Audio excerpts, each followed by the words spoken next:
Bueno, interesante. Muchas gracias de verdad por la presentación, por la invitación a moderar ese interesantísimo panel, esta mesa de discusión, porque aquí aterrizamos en lo práctico. Estamos hablando de diálogo social, estamos hablando de transiciones, estamos hablando de empleo, estamos hablando de reformas sociales y tenemos aquí a representantes del sector público. Cecilia, muchas gracias. Del sector privado, gracias Claudio, y también de los trabajadores y trabajadoras. Muchas gracias, Natalia. Sin más, voy a presentarles a cada uno. Para esto sí necesito un poco de pistas, pero sí les invito a mirar con atención el título de nuestra mesa, porque el título es muy rico, muy amplio y muy desafiante.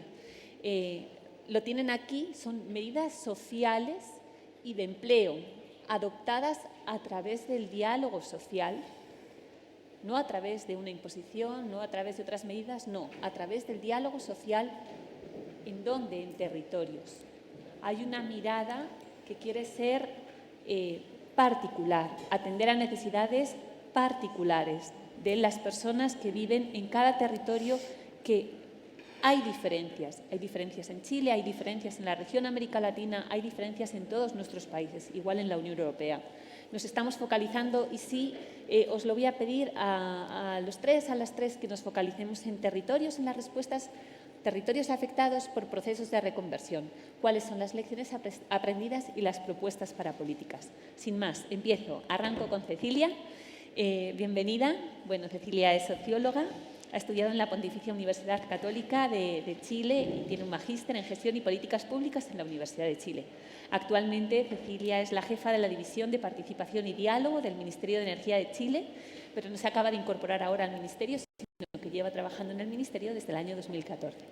Y tiene trayectoria anterior también en el sector privado, pero bueno, nos focalizaremos aquí. Por parte de Claudio Sibach. Es ingeniero industrial eléctrico por la Pontificia Universidad Católica de Chile, un máster en ingeniería por la Stanford University y actualmente es presidente ejecutivo de la Asociación de Generadoras de Chile, que si me permites, Claudio, yo lo miré en internet a ver qué era esto de la Asociación de Generadoras de Chile. Me parece muy interesante que lo sepan también, que es un gremio, es el gremio que representa a las empresas de generación eléctrica que operan en Chile y que integra un grupo muy amplio y muy diverso de empresas que desarrollan, construyen y operan proyectos de energías en el país. Bueno, Natalia representa la mirada quizá más regional, no tan nacional, pero bueno, al final es complementario, ¿no? Natalia viene en representación de trabajadores y trabajadoras, es licenciada en Ciencia Política por la Universidad de la República de Uruguay, es investigadora y bueno, nos acompaña hoy en su rol de asesora de políticas en la Confederación de Trabajadores y Trabajadoras de las Américas. Tiene las siglas TSA, que representa, que no es menor lo que voy a decir, aproximadamente 55 millones de trabajadoras y trabajadores de más de 40 organizaciones sindicales nacionales de 21 países de América Latina. Muchísimas gracias a los tres por acompañarnos. Bueno, vamos a empezar por Cecilia y voy a invitar a Cecilia Estamos cortos de tiempo y cortas de tiempo, entonces, a ver… Por el panel anterior. Por el panel anterior, ¿no? Todavía no nos hemos retrasado en nuestra mesa, pero bueno, voy a invitar a Cecilia a que en 4 minutos nos haga una breve presentación sobre las claves de la estrategia de transición justa en Chile. ¿Qué nos cuentas, Cecilia? Sí, gran tema. Muchas gracias por la invitación. Yo trabajo en la División de Participación del Ministerio de Energía, por lo tanto, siempre mi enfoque va a ser desde ese ámbito, desde la participación y de cómo hemos desarrollado en el Ministerio esto participativamente. Contarles nomás que en el Ministerio de Energía partimos elaborando el año 2020 una estrategia de transición justa en forma participativa, pero en 2020 había pandemia, la participación era online, quizás uno podría decir, estamos todos aprendiendo cómo se hacía participación online, así que quizás no es la mejor calidad de participación que hubiéramos querido tener para elaborar una estrategia del nivel y complejidad que esa tenía, pero bueno, es lo que pudimos hacer en ese momento. Invitamos a participar a las comunidades que vivían en las zonas donde hay centrales térmicas a carbón y a los sindicatos de las distintas actividades relacionadas con las centrales y a comunidad en general, academia, sector público, privado. Y elaboramos una estrategia que salió pública el año pasado, al final del año pasado, y esta estrategia tiene como 3 grandes dimensiones: una dimensión ambiental, de hacerse cargo de todos los temas ambientales que van quedando, digamos, en esos lugares, un ámbito social laboral, que se hace cargo un poquito de la situación de las comunidades y los trabajadores, y un ámbito de desarrollo económico, de cómo hacemos o cómo reconvertimos estos territorios de una manera innovadora, en la lógica de cómo bajamos, cambiamos como la actividad productiva, cómo reconvertimos ese territorio. En el ámbito social, laboral, que es un poquito lo que nos convoca hoy día, como contarles un poquito la complejidad que nosotros vemos en esto. Este es un sistema muy complejo de cadenas de trabajadores asociados en esto. Están los trabajadores directos de las centrales térmicas a carbón, que es lo que uno siempre piensa, los que se quedan sin el empleo, pero también un conjunto de trabajadores contratistas que trabajan en esa central, y también hay otros servicios asociados, como por ejemplo los puertos y todos los trabajadores portuarios que toda su vida han cargado carbón, por ejemplo, y que no tienen otra actividad, no saben hacer otra actividad. Y también están asociados a todas esas actividades que no tienen nada que ver con la actividad productiva, pero por ejemplo es la señora que está afuera de la central térmica vendiendo el sándwich y que lleva 30 años vendiendo el sándwich al trabajador que entra a la central. Entonces tenemos una complejidad de trabajadores asociados en esto muy interesante. Desde el trabajo que me tocó hacer a mí en el Ministerio, nos tocó reunirnos con cada uno de esos trabajadores que fueron a golpear la puerta del Ministerio de Energía a pedirle que hiciéramos algo por ello. Conocí sus demandas, sus preocupaciones, y quiero como ponerlas en la complejidad, porque siento que cuando uno los escucha a ellos, la verdad es que dice, chuta, aquí hay mucho que hacer y no está fácil. Y eso es un poquito lo interesante de poder transmitir aquí. Una primera cosa es que hay distintos tipos de trabajadores, como les decía, algunos altamente competentes, o sea, con altas competencias más complejas, que no son tan fáciles de reconvertir a los empleos verdes. O sea, digo como que este discurso de reconvertir los empleos verdes y todo suena súper bonito, y ellos también dicen, sí, nosotros nos queremos reconvertir a empleos verdes, pero cuando uno lo piensa, las habilidades que tienen, las competencias que tienen, los conocimientos que tienen, quizás no son tan posibles y tan fáciles. ¿Convertirse en energía renovable? Sí, pero convertirse a otro tipo de actividades verdes lo veo complejo, y ellos también. Y los otros temas que les escucho a ellos es que van asociados, el tema no es solo el empleo y el ingreso, que es lo primero que uno siempre piensa. Yo diría que hay 3 cosas más. Demandas de salud, porque de alguna manera plantean que si bien hoy día hay una norma más exigente, hoy día las centrales térmicas a carbón cuentan con un estándar más alto, antes, cuando iniciaron la operación, el estándar no era tan alto, y algunos de ellos lo que plantean es, yo sufrí varios años contaminación, al asbesto, a agentes tóxicos y un montón de cosas. Ahora ya no, desde hace varios años ya no lo sufro cuando esto se mejoró, pero yo tengo un pasivo, digamos, y no sé cuál es. No tengo los exámenes, no puedo acceder a ellos, temo quedarme sin pega y que después me enferme y no tenga cómo cubrir esa enfermedad. Entonces, yo creo que ahí hay un conjunto de problemas que hacerse cargo que están asociados al trabajo y a la pérdida del trabajo, que son súper importantes. El segundo es aquellos que llevan tantos años trabajando y que hoy día ya están a los 50 o 55 años y que dicen, quiero mi puente de jubilación porque no me interesa reconvertirme a esta altura. ¿Qué hacemos con ello? Y lo tercero, que es más simbólico, que la gente siempre dice esto no es importante porque a la gente lo que le importa es la plata. Y la verdad es que escuchando a los trabajadores uno dice el reconocimiento al trabajo realizado, al aporte que le hicieron al desarrollo del país durante décadas, que Chile se conectó al mundo, a la energía, a la actividad productiva gracias a las centrales térmicas a carbón. Hoy día ellos sienten que los están desechando así porque esa actividad ya no va. Y yo creo que ahí hay un reconocimiento simbólico muy importante de hacerles al aporte que han hecho en este tiempo al país, pagando a veces con su propia salud. Y eso creo que es súper importante y no es fácil de hacer, porque al reconocerlo, todos los que lo reconozcamos, nos vemos afectos a una posible demanda. Y eso es súper, súper complejo. Eso... y lo último que quería plantear, que ya yo creo que me pasé los 4 minutos, ¿o no?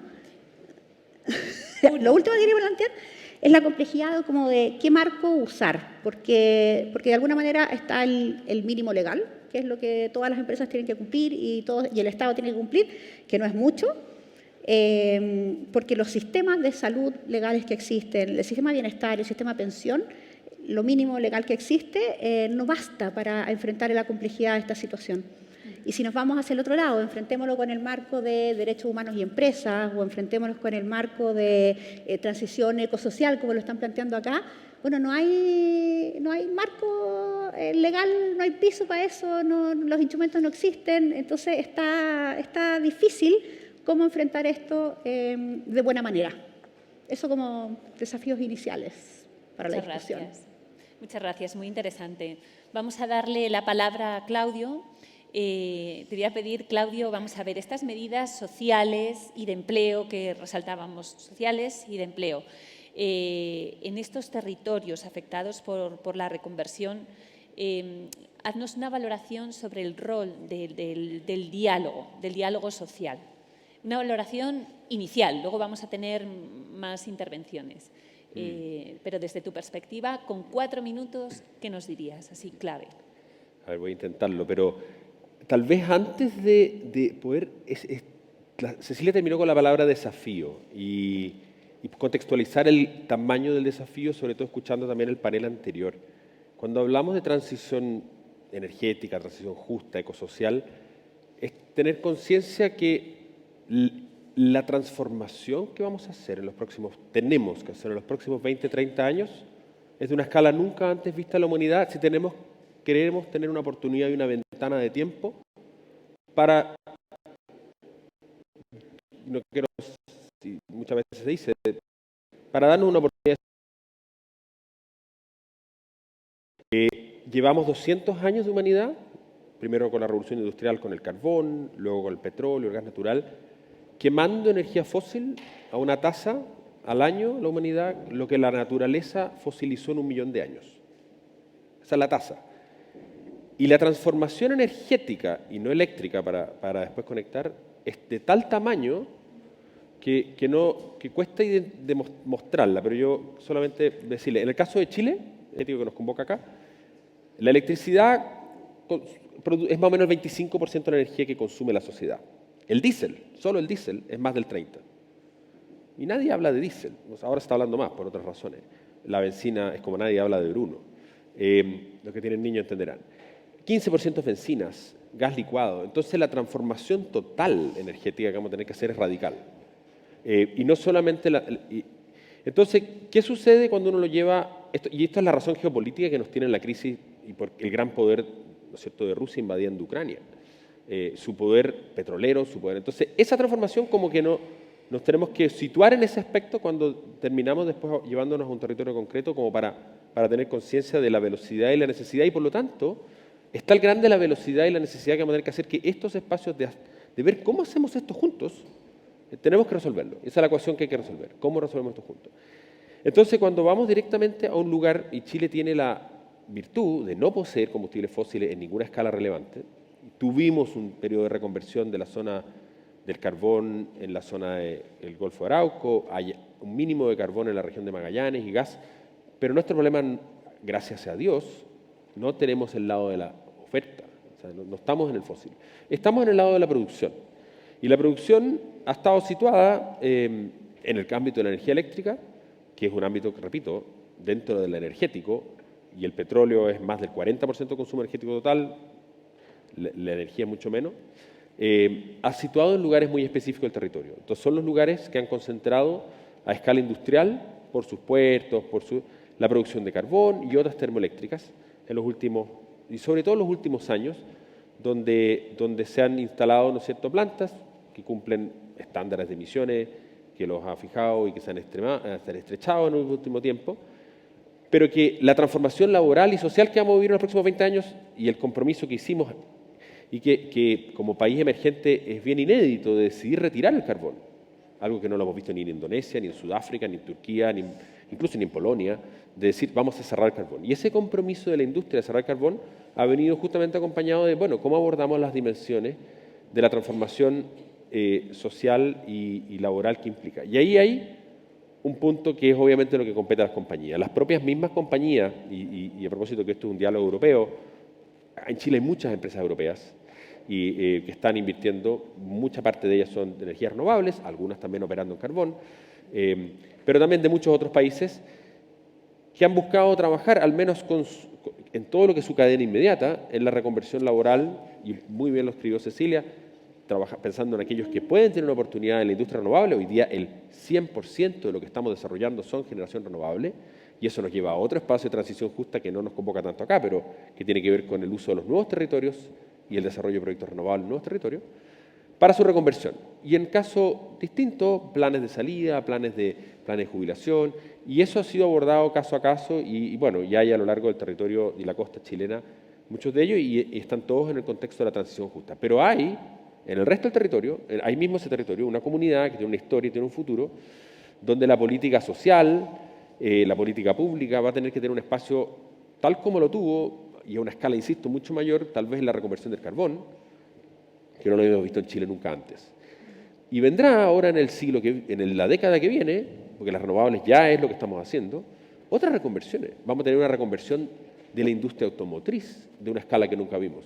Los autos de combustión interna tienen que desaparecer de aquí a 2 décadas.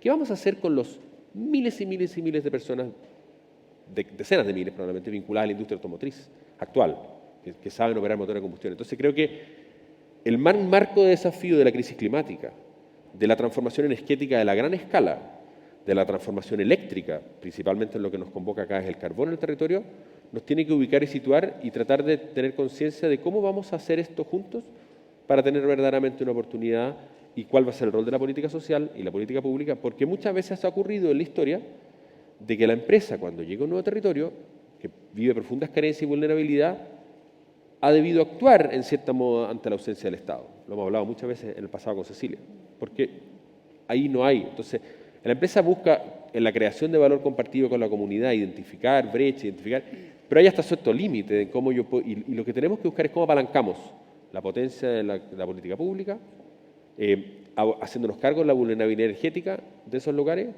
y haciendo también involucrando y conectándolo con las propias políticas ambientales locales. Entonces, tal vez en estos 4 minutos, que probablemente nuevamente me excedí, quería solo situarnos en la macrodimensión y cómo esto finalmente tiene estas expresiones micro, que finalmente son historias locales que también hay que abordar. Muchas gracias, muy interesante también. Natalia, te voy a hacer la misma pregunta que le he hecho a Claudio. Desde la perspectiva de los trabajadores y las trabajadoras de los territorios, estas medidas sociales y de empleo que se toman en estos procesos de reconversión que son más o menos traumáticos, ¿qué rol tiene el diálogo social? ¿Cuál es la mirada que tienen los trabajadores y las trabajadoras? Cuéntanos. Bueno, muchas gracias por la invitación en nombre de la Confederación Sindical de Trabajadores y Trabajadoras de las Américas. Yo creo que como antesala a empezar a hablar del diálogo social es importante situar esta discusión y debate sobre la transición justa en el marco de un modelo, ¿no?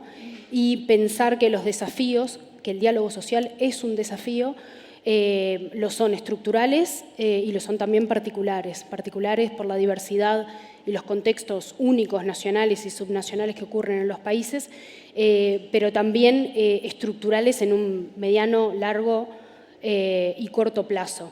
Y pensar el modelo de desarrollo en donde esta transición justa se está discutiendo es importante y es imprescindible porque está anclado ese modelo de desarrollo en un modelo particular de producción y consumo, que coloca el lucro como objetivo y que se basa en la explotación de la naturaleza, de los territorios y de las personas. Desde la perspectiva sindical de los trabajadores y de las trabajadoras, es desde esa manera de que vemos el modelo de desarrollo, tenemos una propuesta alternativa de modelo de desarrollo que modifica el objetivo hacia el cual nos dirigimos, que no es basar en el lucro, en la ganancia, sino en la vida y en el trabajo. Y colocar el trabajo y la vida en el centro de un nuevo modelo de desarrollo pasa justamente por discutir el modelo de producción y consumo. Y es tramposo esa discusión y es una discusión difícil. No creemos que sea sencilla porque venimos de siglos de historia de explotación en esta de esta forma y modificarlo es un desafío mayúsculo. Y pensando ya en el desafío propio del diálogo social, porque por supuesto que esto se tiene que hacer con diálogo, se tiene que hacer con todos los actores sentados en la mesa y se tiene que hacer considerando y registrando que hay un otro, hay un otra en el territorio, en esas fuentes de trabajo, en el Estado ocupa un lugar, lo público ocupa un lugar, las políticas públicas son esenciales en eso y el Estado también tiene una cierta margen de obligaciones y de derechos. Y en cuanto a obligaciones, es imprescindible que sea quien coloca las instituciones del trabajo, lo traía el director regional de la OIT, las instituciones del trabajo y los mecanismos para que exista un diálogo social efectivo y una participación efectiva. El propio concepto de transición justa, y eso no se dijo acá, pero es bueno traerlo, nace en la década del 70 en Estados Unidos y es producto de la negociación que ocurre para cerrar una planta nuclear, en donde participaron trabajadores, trabajadoras, organizaciones sindicales, miembros de las comunidades y organizaciones ambientales. No solo es justo por el componente de justicia que trae el pensar una transición y que no sean los trabajadores y las trabajadoras o las comunidades los que pagan el costo de esa transición, sino que también es justo por el diálogo plural que se genera. Y eso es lo que en nuestra región tenemos grandes déficits y no podemos obviarlo. La CCA afilia en la Chile a la CUT Chile y es necesario e imprescindible decir que las estrategias de transición justa generadas en Chile dejaron por fuera a los sindicatos no estuvieron sentados en la mesa de negociación, no conocen y no saben cuáles son las condiciones en las que se van a desarrollar esas estrategias y qué costos va a tener. No solo para los trabajadores que ya no tienen sus fuentes de trabajo porque cerraron las plantas de carbón, sino también las otras que van a venir y que las traía y las presentaba muy bien en cuanto a desafíos económicos y sociales que tienen Claudio recién. Entonces, el diálogo social yo diría que es un desafío estructural para pensar la transición, no solo la transición energética, sino todas las transiciones de las cuales venimos hablando, que también tienen un componente digital incluso en el trabajo, cómo los trabajos están siendo sustituidos por la tecnología y en la repercusión y el impacto que eso tiene. Transiciones en cuanto a los sistemas de protección social. Y lo decía Cecilia, que en los territorios las personas estaban demandando también políticas sociales, políticas de salud, y eso también hace a los pilares de la protección social, salud, educación, seguridad social, los derechos fundamentales del trabajo. Es algo que está absolutamente quebrado en nuestra región, no tenemos sistemas de protección social potentes, fuertes, y el riesgo de crearlos dejando de lado la voz de los trabajadores y las trabajadoras o dejando de lado los derechos asociados a estos elementos, a la educación, a la salud, es bastante grande por este déficit de diálogo social. Y después, por último, yo creo que hay 2 o 3 riesgos o desafíos particulares. Uno tiene que ver con la democracia, y estamos en un momento complejo para discutir eso, no solo en la región, también a nivel global. Democracia en los mecanismos de participación, democracia en cómo sentamos y cómo abrimos a un diálogo nacional plural para discutir estos temas, que no solo tiene que ver con cómo es que vamos a transicionar las fuentes de trabajo, sino también cómo vamos a integrar a las comunidades en esta discusión y los pueblos. Un desafío asociado con el multilateralismo, el papel que van a jugar las políticas globales en este sentido. Y ahí tenemos que considerar las asimetrías norte-sur, tenemos que considerar el lugar que ocupa América Latina y el Caribe en la inserción internacional del trabajo, el lugar que ocupamos en el comercio internacional y el dilema del que hablábamos en el panel anterior, ¿no? ¿Cómo es que financiamos las políticas para la transición sin volver a caer en un nuevo ciclo de extractivismo que vuelva a reproducir el mismo modelo de producción y consumo excluyente en el que hasta ahora han pagado el costo más alto los trabajadores, las trabajadoras, las comunidades en general y las familias?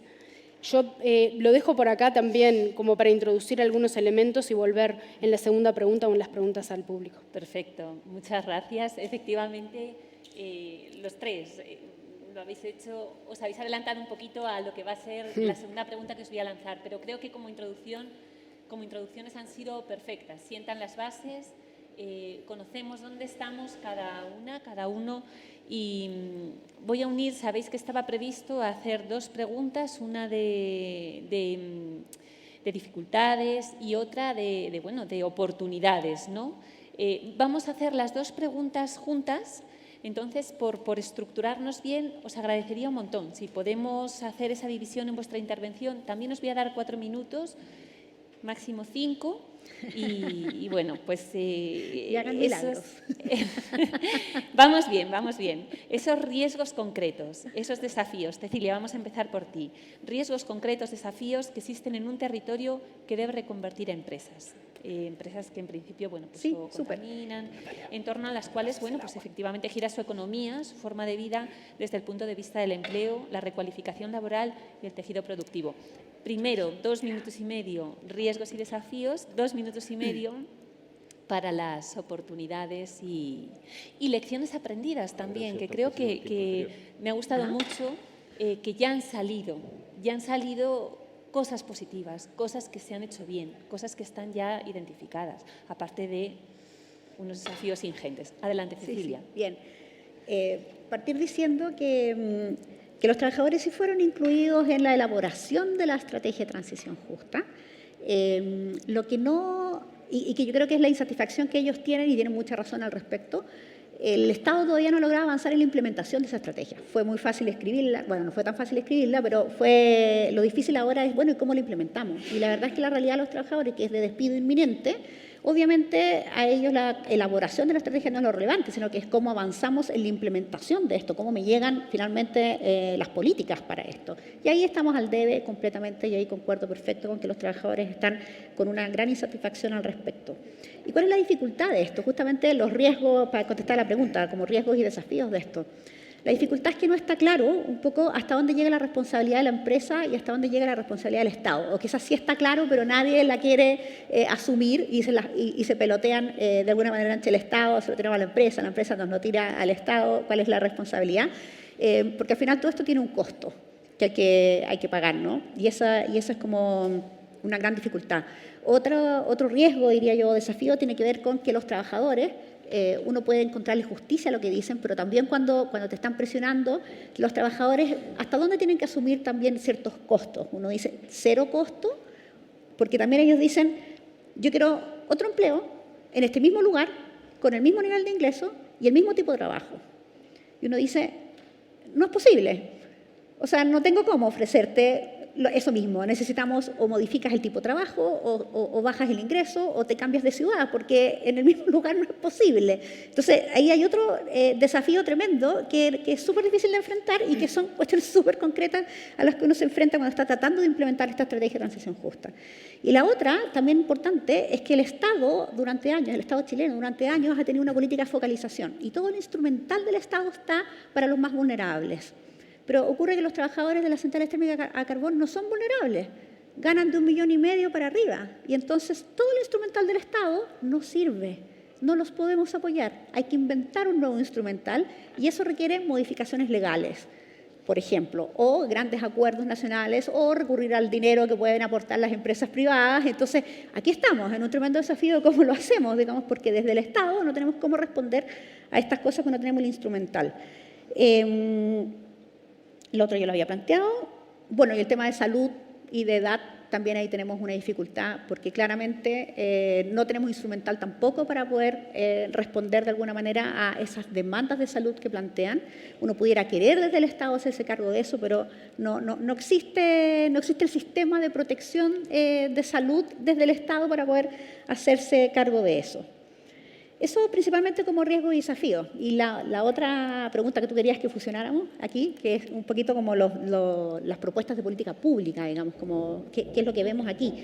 Un poco ya lo he ido deslizando. Creo que tenemos que ser capaces de trabajar más allá del sistema de salud que existe hoy día, más allá del sistema de bienestar que existe hoy día, y más allá del sistema de pensiones que existe hoy día, porque con esos sistemas no respondemos a la necesidad que tienen los trabajadores hoy día.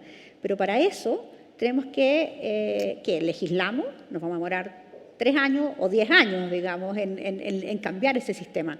Entonces, lo que tenemos que ser capaces es de crear un sistema de protección, de salud, de bienestar, de pensiones alternativo, distinto al que está, complementario, innovador y sin que pase por las modificaciones legales que pueden tomar tanto tiempo. Es un tremendo desafío hacer, porque eso significa convocar a los distintos actores a moverse más allá de lo que la ley los obliga a hacer. Entonces, aquí tenemos que hacer un trabajo entre instituciones públicas, Ministerio de Energía, Ministerio del Trabajo, Ministerio de Economía, Ministerio de Salud, y que tampoco es fácil coordinar al Estado, entre el Estado y las empresas, necesitamos ponernos todos juntos a trabajar en esto, entre las empresas de energía, que no siempre es tan fácil que trabajen coordinadas, entre las empresas de energía y empresas de otros sectores económicos que también son parte de los que debieran sumarse a este desafío, porque los empleos a generar no solo vienen del sector de energía, también de otros sectores económicos, y distintos tipos de trabajadores, porque aquí cada trabajador está velando por sus trabajadores, obvio. Sus sindicatos velan por los sindicatos de las centrales térmicas, los otros por los portuarios, los otros por los otros, cada uno con demandas distintas, con necesidades distintas, y tenemos que ser capaces de trabajar coordinados y juntos en esto. Y por último, como última recomendación, yo salvo el caso, no sé, de los salmones en el sur o el caso de la industria forestal, también en el sur, que podemos tener muchos reparos en ambos por los impactos ambientales, en los que en ambos se crearon instrumentos de incentivos para que la empresa privada llegara a un territorio. No es fácil el reconvertir un territorio económicamente. O sea, ¿cómo lo vamos a hacer para reconvertir Coronel, Quintero Puchuncaví? ¿Cómo? No veo muchos instrumentos ni tanta claridad de cómo vamos a reconvertir económicamente esos territorios para que efectivamente haya absorción de mano de obra en esos territorios y haya un desarrollo distinto ahí. Eso como algunos desafíos. Y yo insisto con los desafíos, yo me siento totalmente en una situación de puros desafíos a resolver en este tema. Y en términos de oportunidades, bueno, ya nos has contado, en términos así, una mirada casi de lección aprendida, ¿no? O buena práctica, si quieres, en territorios. ¿Quieres destacar algo que desde el Ministerio tengáis identificado, alguna experiencia, alguna buena práctica? O sea, yo creo que el diálogo ha sido un Estado o un ministerio cercano a escuchar. Nos hemos sentado a conversar con cada uno de los trabajadores, representados por sus sindicatos, de toda esta cadena afectada. Los hemos escuchado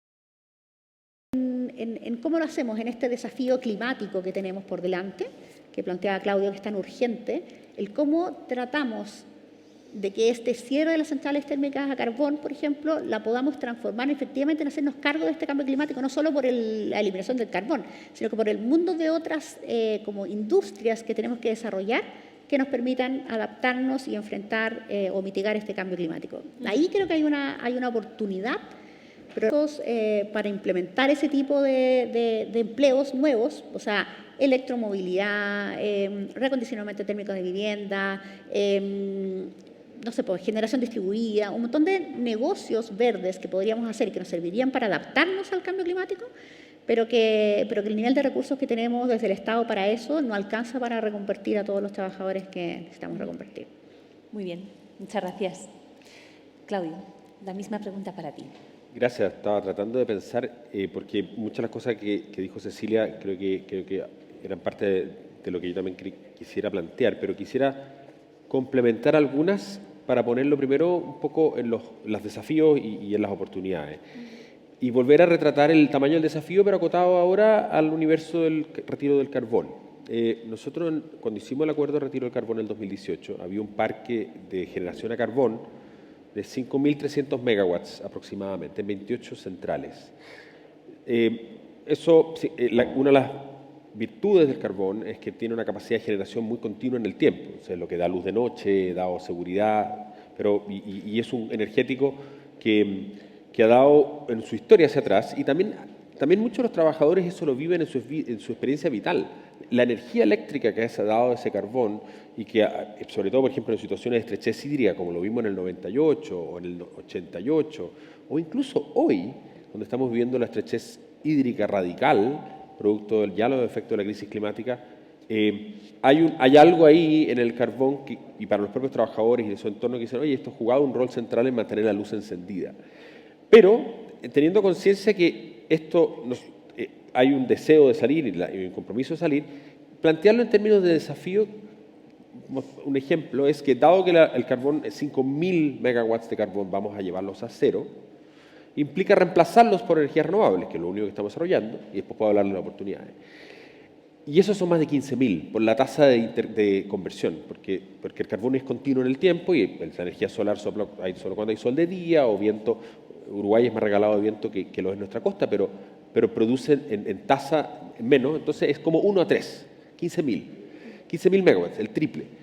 Entonces lo que se requiere ahí es una inversión a una escala que ya hemos venido sosteniendo en el pasado y que Chile ha sido reconocido sostenidamente como uno de los países muy atractivos para la inversión, porque precisamente, y ahí tal vez tengamos una visión diferente, porque hemos sido capaces de atraer esta inversión extranjera, somos muy abiertos gracias a hasta nuestra inserción global en Tratado de Libre Comercio en adaptar nuevas tecnologías que permitan este reemplazo de las tecnologías fósiles existentes.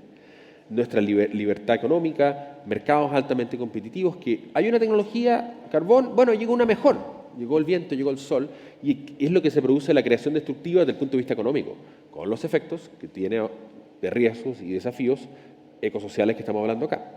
Pero quiero decir que esta es la escala del desafío y por lo tanto tenemos que tener conciencia que la única manera que vamos a poder retirar el carbón es gatillando las inversiones y continuando atrayendo y manteniendo la calidad de nuestra institución y la calidad del diálogo y la cohesión social en Chile como un país que haga al que viene a invertir en esa reconversión, en las 15.000 megawatts renovables y, asociado a los renovables, toda la capacidad de transmitir eso desde los nuevos territorios donde se va a producir. Entonces vemos un nuevo desafío, que es energías renovables en nuevos territorios que van a tener que ser transmitidas a los centros de consumo, que es Ciudad de Atacama, Santiago, de la zona sur, de la eólica al centro. Entonces, ahí vemos un enorme desafío. Y en términos de oportunidad, al menos dentro de su universo laboral, las empresas que tenían esta operación a carbón, que son a su vez también las mismas que hoy día están invirtiendo en renovables, junto a muchas otras nuevas empresas que han llegado a Chile, que están haciendo esta apuesta de inversión,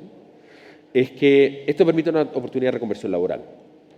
Pero esta reconversión laboral, y tú lo escribiste, es muchas veces acotada, porque es distinto las características laborales que hay que tener, pero se han buscado relocalizaciones, se han buscado reconversiones, y eso al menos las empresas lo han abordado en su ámbito. Y la oportunidad, obviamente, y lo quiero volver a situar en el contexto de la crisis climática, es la única oportunidad que tenemos. Es, por un lado, descarbonizar el sector eléctrico, que es lo que ya estamos haciendo y está comprometido, pero luego, y esa es la mayor transformación que tenemos que hacer, es despetrolizar, desfosilizar toda la demanda energética de los países. ¿Cómo vamos a eliminar el diésel en todo el transporte público, logística, camiones, minería? Esas son otras transformaciones. Entonces, ahí hay una oportunidad nuevamente a la inversión, a la innovación. Se habló antes del litio, se habló antes del cobre. Entonces, la crisis climática nos obliga y sitúa a Chile en una posición de desafíos enormes, pero también de oportunidades y de llaves y puertas para abordar la crisis energética, la crisis climática global. Y ahí necesitamos nuevamente diálogos sociales de cómo hacemos eso, de modo tal de abordar a aquellos que en esa ecuación están quedando atrás, que son los más vulnerables o los que no van a poder hacer esa reconversión.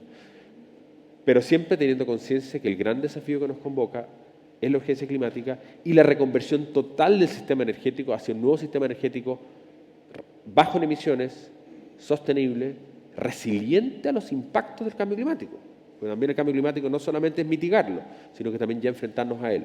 Entonces, riesgos y oportunidades van a requerir de un trabajo conjunto y de un nivel de movilizar, un nivel de recursos conjuntos que no lo habíamos visto antes y que vamos a tener que hacerlo si queremos tener esta oportunidad de desafiar la crisis climática.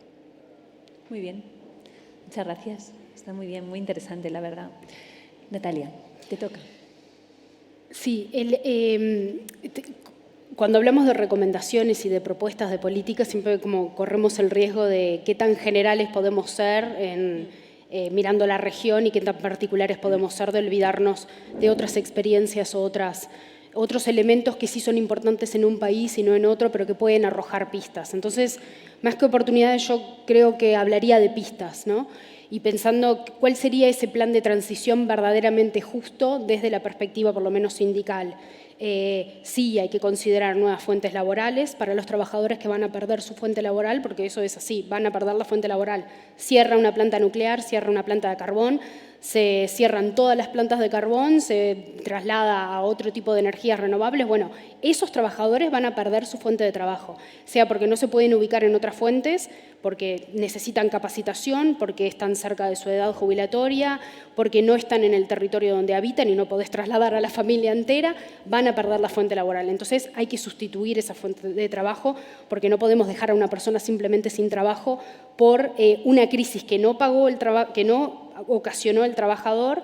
Y hay un concepto ahí que en la discusión sobre la crisis climática y ambiental siempre se trae una y otra vez, que es lo de las responsabilidades comunes pero diferenciadas. Somos todos responsables de hacer frente al cambio climático y sobre todo a la crisis ambiental, que es bastante más amplio que el cambio climático, pero tenemos responsabilidades diferenciadas. Y la situación de América Latina y el Caribe es tremendamente asimétrica en esa responsabilidad respecto a la del norte global. Y eso es muy importante considerarlo. Y si vemos a los países, también hay una responsabilidad diferenciada de quienes viven de su fuente de trabajo a quienes viven de la inversión y de la reproducción de ese propio sistema que ocasionó las emisiones, la crisis climática, ambiental, etc. Volviendo a lo del plan de transición justa, formación y capacitación, es imprescindible. Es imprescindible poder reconvertir la fuente laboral de esa persona, de ese trabajador, de esa trabajadora, y para eso necesitamos formación y capacitación de veras, contundente, con planes públicos, con introducción de la educación formal y la educación no formal, introduciendo el papel del Estado y además universalizando el acceso a esa educación, y que esa educación tiene que ser gratuita, tiene que ser pública, tiene que ser universal y tiene que pensarse intergeneracionalmente, no solamente para esos trabajadores que van a reconvertir su fuente laboral, que van a dejar su empleo, sino también para las familias. Garantías de permanencia de las condiciones laborales, salariales y otros beneficios, también bajo la consigna de que no son los trabajadores los que deben de pagar el costo de esa transición. Garantía irrestricta de los derechos fundamentales del trabajo. Y lo subrayo nuevamente, en Brasil los compañeros y compañeras de los sindicatos afiliados a la CSA siempre plantean la misma consigna. Cuanto más limpia la energía, más peores son las condiciones laborales de los trabajadores que trabajan ahí. Entonces tenemos un problema. Tenemos un problema si en las energías renovables y las empresas de las energías renovables hay contratos tercerizados, hay subcontratación, no hay un reconocimiento de los derechos fundamentales del trabajo que se tienen en otros empleos que son directos de las empresas, si no hay un reconocimiento del salario mínimo, si no hay un reconocimiento de la jornada laboral, si no hay negociación colectiva y libertad sindical, tenemos un problema. Tenemos un problema hoy con las energías fósiles y vamos a tener un problema mañana con las energías renovables. Incorporar la perspectiva de género, fundamental. Y además el análisis interseccional para considerar cuáles son las poblaciones más vulnerables y qué efecto van a tener los impactos de esa transición en esas poblaciones, incluyendo también las poblaciones y las comunidades en los territorios. Garantizar mecanismos efectivos de participación social y que además sean vinculantes con las comunidades, con los sindicatos, con organizaciones. No solo es la voz del Estado y las políticas públicas, que por supuesto es imprescindible, y estamos en un país en donde el rol de lo público ha sido reducido a su mínima expresión y no necesito decirlo yo, que ni siquiera soy chilena. Es evidente que eso ha traído profundas rupturas sociales y conflictos evidentes por la exclusión de gran parte de la sociedad de políticas públicas y de derechos. Poner en valor la dimensión de lo local y lo subnacional. Y hay mucho de la experiencia que traía Cecilia que tiene que ver con eso. Considerar y trabajar para que no se vean de manera dicotómica lo rural y lo urbano. Y ahí la movilidad eléctrica, la gestión de los territorios, el rol del transporte público, de los servicios públicos en eso. Otro elemento fundamental y que lo perdemos de vista siempre y que cuando discutimos sobre nuevos minerales o nuevas extracciones o nuevas industrias que puedan permitir la transición energética, parece que nos olvidamos del elemento de que la región es dependiente de las tecnologías. No somos nosotros los que generamos esa tecnología, no somos propietarios de esa tecnología. ¿Cómo vamos a pagar esa tecnología? ¿Dónde está la discusión sobre la propiedad pública de la energía y de la tecnología que está detrás para la generación de esa energía? Y ahí vuelvo a un componente que también a veces nos olvidamos y que lo traías tú, Claudio, y me voy a permitir diferir con eso, que es el rol del comercio y de la inversión en ese sentido. Y ahí hay mucho por hacer, evaluar cuál es el papel que van a tener los tratados de libre comercio que Chile tiene firmados decenas o centenas quizás, porque ha tenido una apuesta a una inserción internacional abierta y liberalizante, a diferencia de otros países de la región. ¿Qué vamos a hacer con esos tratados de libre comercio y cuáles son los condicionamientos que traen las agendas comerciales y las agendas de inversión para una transición energética? Y eso es mayúsculo ese desafío, porque hoy se están proponiendo políticas públicas en las que el rol del Estado es fundamental en esa transición energética, en la que se piensa en implementar empresas de dominio público estatal para la extracción de determinados minerales, y eso deja al Estado absoluto, a los países, a las sociedades, al músculo fiscal de los Estados, absolutamente en riesgo de demandas internacionales y arbitrajes de empresas que tienen firmados tratados de inversión, de promoción y de protección de inversión con los países y que se ven vulneradas en su inversión, en su derecho de inversión y en su derecho de propiedad y en su derecho de comercio se ven vulneradas. Y lo que hacen es litigar contra el Estado a nivel internacional, porque hablábamos de los litigios y de las demandas de los Estados contra los Estados por trabajadores que tienen un pasivo de salud producto de haber trabajado en una industria contaminante. Bueno, esto también son litigios y los aceptamos de muy buena manera. Aceptamos que una empresa transnacional demande al Estado por millones de dólares por simplemente implementar una política pública soberana de autonomía que tiene que ver con la propiedad de los Estados, de la extracción de un mineral. Hay una propuesta del gobierno chileno de implementar una empresa pública de litio. Bueno, ¿cuáles son los obstáculos con los que se va a encontrar esa iniciativa en materia de las agendas de comercio y de inversión? Y eso no lo estamos viendo y es muy importante. Y ya han habido amenazas en otros países de la región por querer implementar una política extractiva del litio para hacer frente al cambio climático, lo que está planteando los países del norte global, que todos nos tenemos que hacer responsables, bueno, pero son las empresas del norte global las que van a litigar contra nuestros países. Entonces, y ahí volvemos a la pregunta y al desafío y la oportunidad que trae el multilateralismo para discutir estas cosas. No estamos discutiendo esto en donde deberíamos discutirlo. La Convención Marco de Naciones Unidas para el Cambio Climático no ha incorporado, hasta muy recientemente el último informe del IPCC, no ha incorporado el obstáculo que van a traer las agendas comerciales y de inversión para la transición energética. Y lo último que quería decir es las evaluaciones de impacto, son fundamentales.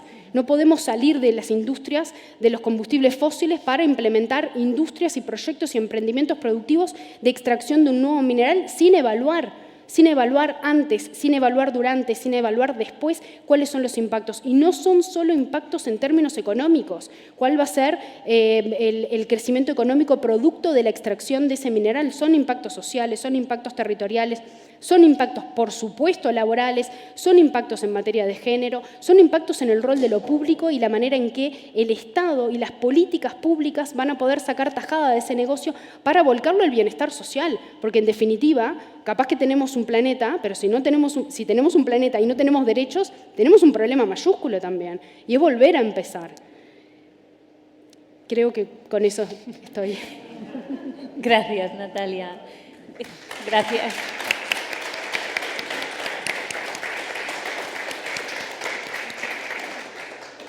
Gracias de verdad a los tres, porque ha sido interesantísimo. Yo me llevo mis notas, no se las voy a dejar a nadie. Sí me gustaría, porque de verdad me han parecido aportes muy, muy ricos. La experiencia que tienen cada uno de ustedes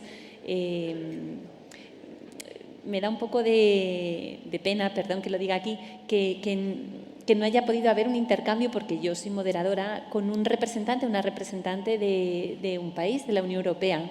Por eso también me llevo mis notas, porque ojalá hubiera oportunidad, ¿no?, en un futuro, también promovido por Eurosocial, de tener esta mirada, igual que su mirada ha sido complementaria, la mirada de los tres, en algunos puntos coincidente y en otros no, pero de eso se trata. Bueno, sería sumamente rico, ¿no? Ahí, bueno, vamos a lanzar el guante y ojalá haya otra oportunidad. Yo quería rescatar, sin detenerme más que un par de minutos, en algunas, no conclusiones, o sea, creo que está todo dicho, pero sí algunas palabras claves, ¿no?, que han salido, que creo que resumen muy bien el contenido de esta mesa. Complejidad, participación, diálogo, salud, ese intangible del que nos hablaba Cecilia, reconocimiento al trabajo realizado, al aporte para la construcción de un país, que ahora, ¿qué pasa? ¿Qué reconocimiento hay, no? Eso es algo de lo que yo pocas veces había oído hablar y creo que es muy importante que haya salido en este panel. Igual, yo soy jurista, el marco legal, muy importante, ese desafío tan grande que hay, ¿no? O sea, ¿cómo implementamos esta estrategia que tenemos de transición justa? Y Natalia hablaba del multilateralismo, del marco legal internacional, del marco de derechos humanos.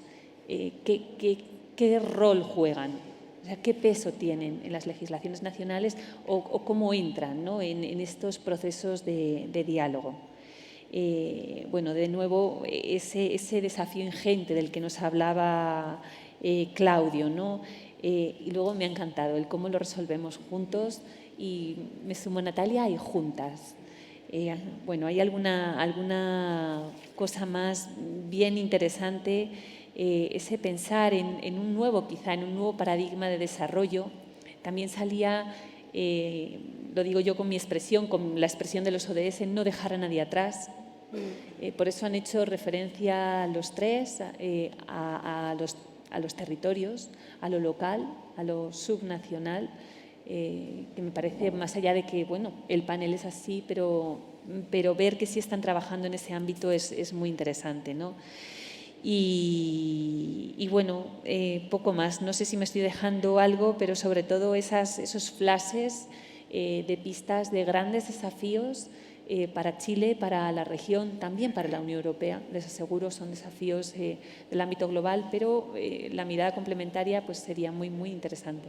Y nada más, agradecerles sinceramente. Voy a hacerles, me ha llegado una pregunta, perdón que casi me olvido, y se la voy a lanzar a los tres. Hemos hablado de reconversión de energía, como el uso del carbón y bueno, ir transitando, ¿no?, hacia energías pues más verdes, empleos más verdes. En las zonas de sacrificio, pregunta la persona, muchas veces se destruye el tejido social de las comunidades por parte de las actividades económicas que se asientan en los territorios. ¿Cómo recuperamos unas relaciones sociales, estas relaciones sociales en estas transiciones, en estos territorios? ¿Cómo hacemos? Cómo se recuperan las relaciones sociales en general, que es trabajando juntos, dialogando, compartiendo, tomando decisiones en conjuntos y recuperando el territorio, pero aliados todos. Ya no debiera ser más el enemigo, la empresa, sino que debiera ser el aliado con el quien trabajamos y el Estado, digamos, para poder sacar adelante el territorio. Yo creo que puro trabajo, conversación, diálogo, es la única forma de recomponer relaciones en un territorio. Muy bien. Brevísimamente, que ya me dicen que ahora sí nos hemos pasado. Claudio. A ver, yo primero, coincidiendo plenamente, la crisis de cohesión social chilena, probablemente global, es una expresión que en un territorio puede tener una reflexión en este punto. Y lo que dijo Cecilia es totalmente central. ¿Cómo reconstruyo confianza entre los distintos agentes del sector? Y ahí yo partiría diciendo, no hablemos de zonas de sacrificio, porque genera un nivel de estigmatización y genera un nivel de discriminación a las propias personas que en ese territorio donde se situaron varias industrias fueron concurriendo y han trabajado en esos lugares. Entonces yo creo que hay un problema en uso del lenguaje que genera precisamente per se un daño. Es como cuando hablamos en zonas vulnerables y periféricas de las ciudades, Villa Miseria, que se usa en Argentina, precisamente estigmatiza a las personas en esos entornos. Entonces, cuidemos el uso del lenguaje respecto de las personas que habitan esos territorios, construyamos juntos gobernanzas que permitan identificar confianza respecto de los hechos, de los planes y la estrategia de acción. Hay prácticas locales y el sector energía lo ha vivido y lo ha sufrido en el pasado precisamente por los niveles de conflicto, y creo que hemos sido un sector que, corrígeme tú, pero probablemente que ha tenido más esto, y de hecho que el Ministerio de Energía tenga una división de participación y diálogo social refleja que como industria y como sector y como necesitamos construir desde ahí. Entonces yo creo que así, entre todos, dialogando con participación y diálogo social, entre todos los actores relevantes, podemos construirlo, pero procurando cuidar precisamente el uso del lenguaje y el respeto respecto a cada uno de sus trayectorias vitales. Gracias, Claudia. Natalia, me van a regañar cuando baje. Solo para traer como una pincelada de la región. La región de América Latina y el Caribe es una de las regiones en las que los conflictos territoriales han crecido muchísimo y en la que la defensa de los territorios es objeto de muerte. Matan a las personas por defender sus territorios, sus comunidades, por defender sus bienes comunes. Y eso no solo ha crecido, sino que somos la región en el mundo que más asesinan personas, defensores de territorios por esa razón. Entonces, yo creo que la reconstrucción de la confianza pasa por, y la reconstrucción de esas zonas pasa por visibilizar que eso es así, reconocerlo, y más presencia de las políticas públicas, de las regulaciones de las inversiones, de políticas de gestión del territorio con participación y con diálogo social, pero fundamentalmente por reconocer que en nuestros países, en nuestra región, hay muertes por defender los derechos laborales, defender los derechos sindicales, por defender los territorios y por defender los bienes comunes. Y eso no es parcial, no es una opinión, es un hecho de la realidad. Muchas gracias. Muy interesante. Ya, muchas gracias.